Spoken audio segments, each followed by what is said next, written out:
LG साहब के घर से, आपसे छोटा सा हम तो एलजी साहब के घर से बहुत दूर हैं। मेरा आपसे छोटा सा सवाल है। मेरा सवाल आपसे ये है कि एलजी साहब के घर के बाहर अगर हम बैठना चाहें 4 लोग तो अलाउड है कि नहीं अलाउड है? हाँ जी, नहीं। क्यों नहीं अलाउड है? नहीं है चीफ मिनिस्टर के ठीक है जी। तो आपने किस नियम के तहत भाजपा के पार्षदों को सीएम साहब के घर बैठने दिया है? इसके बारे में कुछ नहीं। अरे क्यों नहीं सर, वहाँ भी आप हो, यहाँ भी आप हो। दिल्ली पुलिस का रूल अलग अलग है। घर के बाहर बैठ सकते हैं एलजी साहब के, हम तो एलजी साहब के घर के बाहर भी नहीं है सर, एलजी साहब का घर तो बहुत दूर है। आप सिविल लाइंस थाने से हम यहाँ कुल 7 लोग हैं और वो 20 लोग से ज्यादा बैठे हुए हैं। एक सेकंड, आप सिविल लाइंस थाने से है ना? जी हाँ जी। सीएम साहब का घर भी सिविल लाइंस थाने के अंदर आता है। तो जिस रूल के तहत आपने सीएम साहब के घर के बाहर लोगों को बैठने दिया है, हमें भी उस रूल के तहत परमिशन दे दीजिए। हमने किसी को परमिशन दी। तो वो कैसे बैठे? हटाओ पिछले 7 दिन से बैठे हैं। उनको हटाओ, 6 दिन से 7 दिन से बैठे हुए हैं। तो ऐसा लगता है ना कि आप भी 2,500 करोड़ के घोटाले वालों को बचा रहे हैं।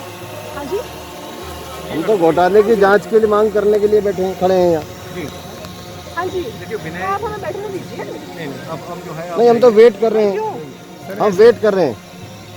सर आप हमें बैठने दीजिए, हम बहुत सभ्यता से आपसे पूछ रहे हैं। हमारी आपके लिए अभी यहाँ पे हमारा ये कहाँ है? सर वो बैठ सकते हैं, हम नहीं बैठ सकते। सर ये कैसा कानून है सर? सर हमारे लिए सारे कानून अप्लाइड है, उनके लिए कोई कानून अप्लाइड नहीं है। हमारे लिए सारे कानून अप्लाइड है। सिविल लाइंस में सीएम हाउस के बाहर में पिछले 7 दिन से भाजपा के पार्षद बैठे हुए हैं। एसीपी सिविल लाइंस उनको परमिशन देता है और यहाँ पे आम आदमी पार्टी के जो विधायक है, जो पार्षद है, चुने हुए लोग हैं, वो एलजी साहब से घोटाले की मांग की जांच को लेकर मिलना चाहते हैं। हमें नहीं आपको मैंने कह दिया तो बिना आपका नाम लिखवा दिया है, जब एलजी साहब अपॉइंटमेंट सर क्या 2 कानून है? क्या दिल्ली में 2 कानून है दिल्ली पुलिस के? इंतजार तो कर सकते हैं, हम कोई प्रोटेस्ट थोड़ी कर रहे हैं, हम इंतजार कर रहे हैं, हम इंतजार कर रहे हैं। हटाओ भी पीछे, जैसे इंतजार हमें मिल जाएगी अपॉइंटमेंट चले जाएंगे, जैसे अपॉइंटमेंट मिल जाएगी चले जाएंगे, जैसे अपॉइंटमेंट मिल जाएगी चले जाएंगे। ये जबरदस्ती हो रही है, जबरदस्ती नहीं करो, जबरदस्ती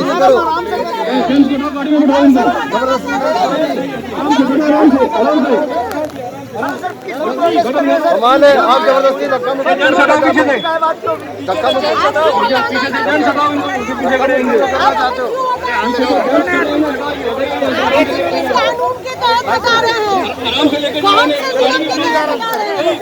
आप अपना काम करिए, आ जाइए, आप आगे आ जाइए। हम महिला से बदतमीजी कर रहे हैं, ये कौन सा क्या तरीका है आप लोगों का? हम महिला से बदतमीजी कर रहे हैं, किस कानून के तहत कर रहे हैं? किस कानून के तहत कर रहे हैं? क्या तरीका है ये?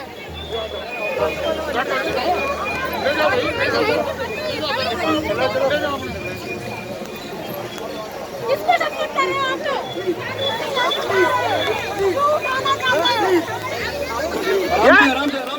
ये क्या तानाशाही है? ये किस चीज की तानाशाही है?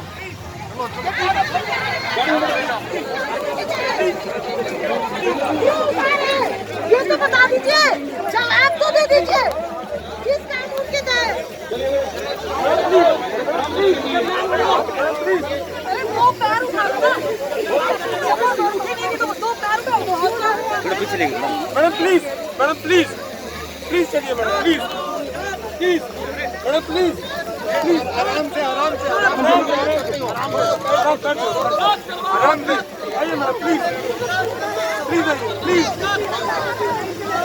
मैडम प्लीज आइए, आप सब लोग इधर चलिए आगे जाओ, आराम से।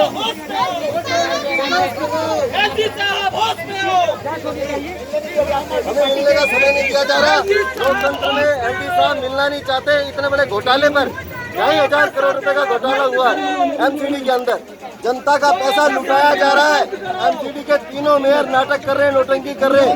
उन्हें पता है कितने बड़े घोटाले कर रहे हैं ये लोग, और घोटाले को छुपाने जांच करो। एलजी साहब 2,500 करोड़ के घोटाले की जांच नहीं करवा रहे। दिल्ली के तीनों मेयरों को बचाने का काम एलजी साहब कर रहे हैं। जांच करो, एलजी साहब जांच करो।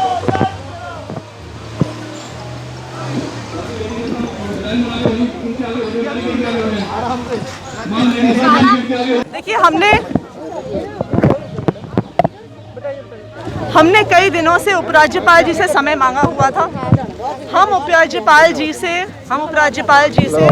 नॉर्थ एमसीडी में जो 2,500 करोड़ रुपए का घोटाला हुआ है उसके सिलसिले में मिलना चाहते हैं। हम चाहते हैं कि वो आदेश दें कि सीबीआई की जांच हो, क्योंकि आखिरकार ये 2,500 करोड़ का जो घोटाला है वो जनता का पैसा है, वो जनता के टैक्स का पैसा है, वो हम सबकी जेब से जाता है। यहाँ पे जो सारे पुलिस अफसर खड़े हैं ये भी टैक्स देते हैं, इनका पैसा है जिससे घोटाला हुआ है। और वही नॉर्थ एमसीडी है जो कहती है कि हमारे पास तनख्वाह देने के पैसे नहीं है।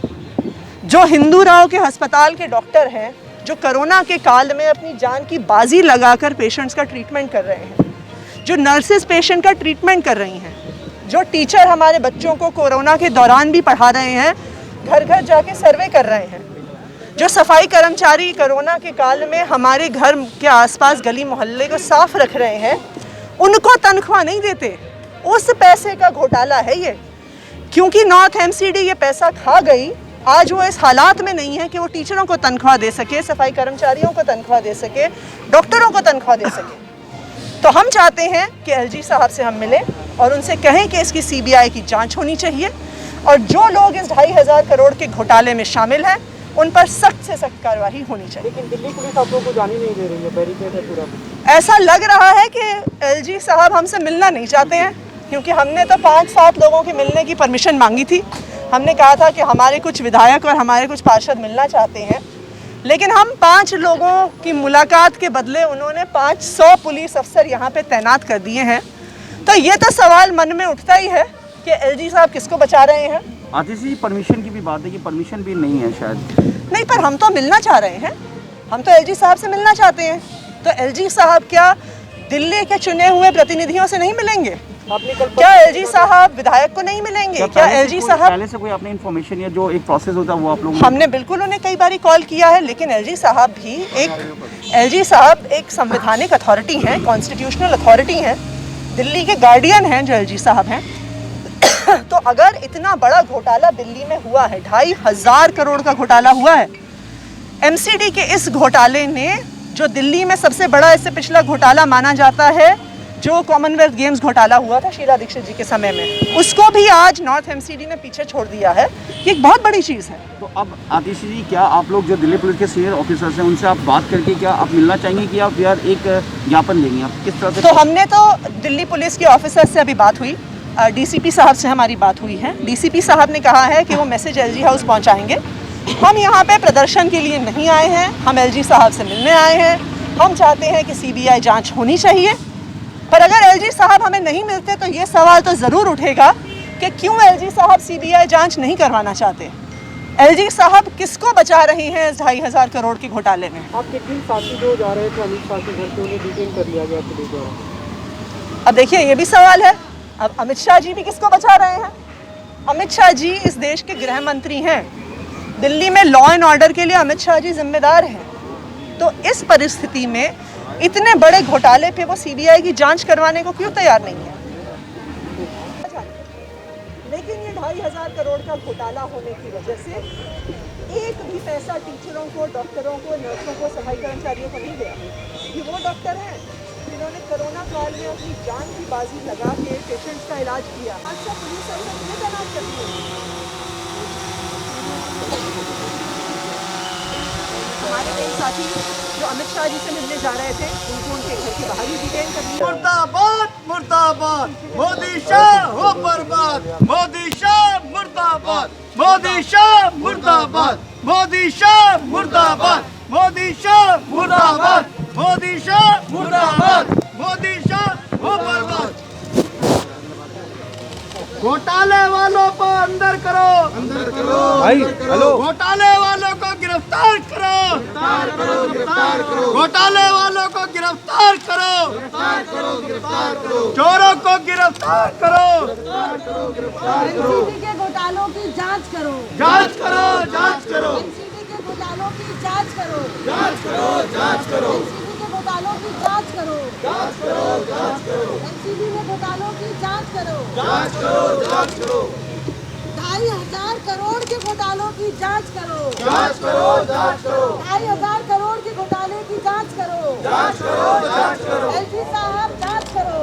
घोटालों की जांच करो 2,500 करोड़ के घोटालों की जांच करो एलजी साहब जांच करो छोटा सा होता है ना।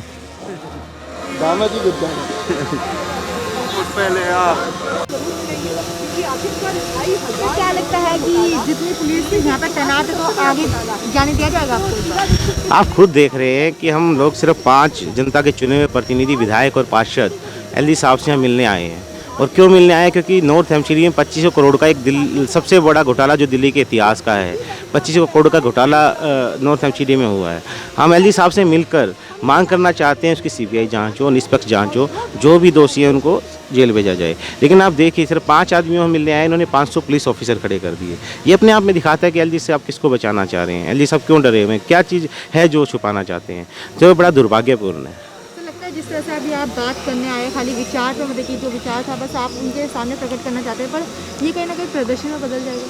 वो देखते हैं। लेकिन देखिए आप एक बात को समझिए, एक तरफ चुने हुए दिल्ली के लोकप्रिय सीएम के बाहर इतने पार्षद धरने पर बैठे हैं, 7 दिन से बैठे हैं, उनको पुलिस प्रोटेक्शन दे रही है, पुलिस उनकी सेवा कर रही है। दूसरी तरफ हम यहाँ 5 आदमी मिलने जाना चाहते हैं तो हमें मिलने नहीं दिया जा रहा। तो आप देखिए किस तरह से अमित शाह जी पुलिस के दम पर दिल्ली में एक अराजकता की स्थिति पैदा कर दी। एक चुने हुए सीएम के बाहर किसी को बैठने दे सकते हैं, या तो उनको वहाँ से उठाइए, हमें ही बैठने दीजिए। ये दोहरा रवैया क्यों पुलिस का? ये बड़ा गलत है, दुर्भाग्यपूर्ण है।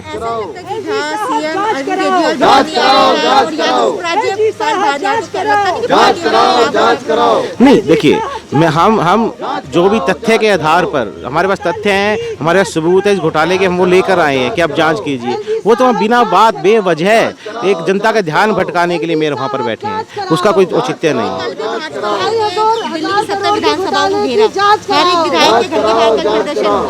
देखिए इस टाइम जो देश में सबसे बड़ा मुद्दा चल रहा है किसान आंदोलन का, हमारे अन्नदाता हमारे भगवान सड़कों पर बैठे हैं, 14-15 दिन से ठंड में सो रहे हैं। उस मुद्दे से ध्यान भटकाने के लिए भारतीय जनता पार्टी ओछी हरकतें कर रही है। आज ये जो असली मुद्दा हम लेके आए हैं 2500 करोड़ का घोटाला, जिसके हमारे पास सारे डॉक्यूमेंट्स हैं, तो उसकी जांच से क्यों भाग रहे हैं? क्यों जांच नहीं कराना चाहते? क्यों हमसे मिलना नहीं चाहते? क्यों इतनी पुलिस फोर्स यहाँ पे लगा दी? देखते हैं। अभी डीसीपी साहब कह रहे हैं, अंदर मैसेज भिजवा रहे हैं, देखते हैं क्या होता है।